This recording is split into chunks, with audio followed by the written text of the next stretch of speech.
Poder e Política, com Alexandre Garcia.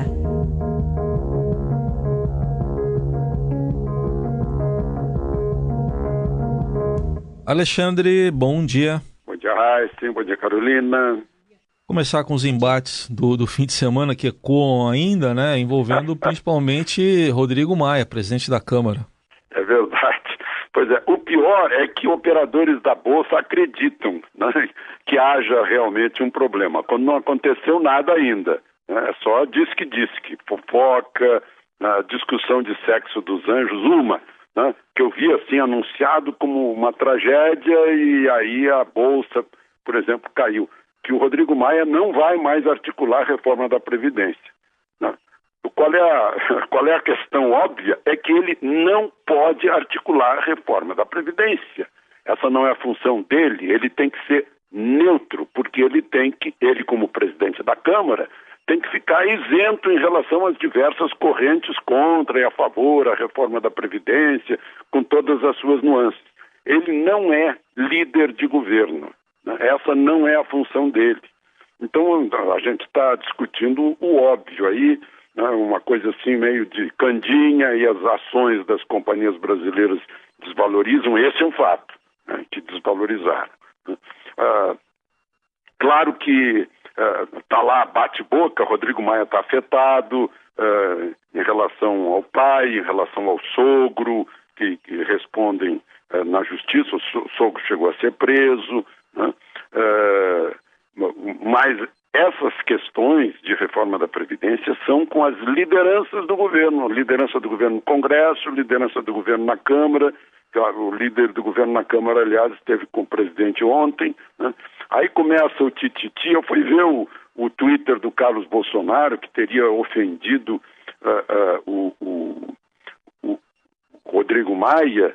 Não, foi de apoio a Moro, né? Na pressa de votar a lei anticrime. Né? Num país de 60 mil homicídios, claro que tem que ter pressa para votar essa lei anticrime. Aí eu fico imaginando assim, puxa, tem gente que é contra combater o crime, e é a mesma gente que é a favor de libertar criminoso. Está acontecendo um monte de coisa esquisita nesse país que a gente acaba botando os 4 pés atrás, né, ao receber uma informação. Saber se é ou não é. Agora mesmo eu li que o sujeito desconfia, um deputado que desconfia, o outro pensa que. Aí eu fico, que deu fato. Onde é que está o fato que é a notícia? Não tem, né? Então tá muito difícil nesse momento aqui, porque o embate real se dá entre os contra e a favor. Aí se usa todo tipo de instrumento, né? Quem quiser acreditar, que acredite. Alexandre, mas, por exemplo, quando o presidente da Câmara, Rodrigo Maia, fala sobre deserto de ideias, né, atribuindo ao governo, ou ainda fala que não dá para governar pelo Twitter, alguma coisa assim, não deixa de ser um ataque direto ao presidente. Agora, até que ponto isso pode atrapalhar de fato ou não o andamento da reforma da Previdência lá no Congresso? Pois é, essa é a pergunta que está sem resposta. Uhum. Isso vai atrapalhar? Ele pode afetar a agenda, ele pode dizer não vai mais tramitar, né? A gente sabe que antes da viagem para o Chile, os 2 presidentes, o da Câmara e o da República, se reuniram lá na casa do presidente da Câmara para falar sobre a tramitação. Né? E ainda não se tem resultado disso, porque as coisas estão indo devagar. Então, vai devagar, sai a reforma da Previdência, ficamos sem Previdência? Essa é uma pergunta que ainda está sem resposta. E amanhã, de qualquer forma, tem um confronto, ou pelo menos uma agenda importante, que é a própria presença do ministro, né, da Economia, Paulo Guedes, lá na CCJ. Vamos ver o que também acontece a partir disso. Que é um momento importante em que ele vai lá para dirimir dúvidas entre os 66 integrantes da comissão. Vamos falar também sobre os índios empresários, Alexandre? Pois é, uma grande novidade para mim. Eu fiquei sabendo, e a FUNAI estimula isso, o próprio presidente da FUNAI é meio índio, né? O apelido dele é Mushiba, inclusive. São índios que estão se autossustentando, né? Tal como os índios nos Estados Unidos. Eu estive visitando várias reservas em Utah, por exemplo. Eles exploram turismo, exploram hotéis, exploram cassinos. É um deserto, eles não têm como explorar a terra. Mas aqui no Brasil eles estão explorando também a terra. Vejam só, os Paresi, né, em Mato Grosso, plantaram quase 9 mil hectares de soja, 300 hectares de arroz, quase 8 mil hectares de milho, 6 mil hectares de feijão, 1.400 hectares de girassol, 500 hectares de milho branco, e isso só dá 1,7% da reserva total deles. Faturaram na última safra R$1 milhão e estão explorando o turismo numa área que é cheia de rios e cachoeiras. Os Caiapó, lá do cacique Raoni, estão comercializando diretamente a castanha e lá no Baixo Xingu. No Rio Marié, fica nos municípios de São Gabriel da Cachoeira, Barcelos, Santa Isabel do Rio Negro, botaram uma empresa de turismo e de pesca esportiva. Dos 5 mil visitantes no último ano, 2.500 foram americanos, que estão pagando $5.500 por semana para pescar tucunaré.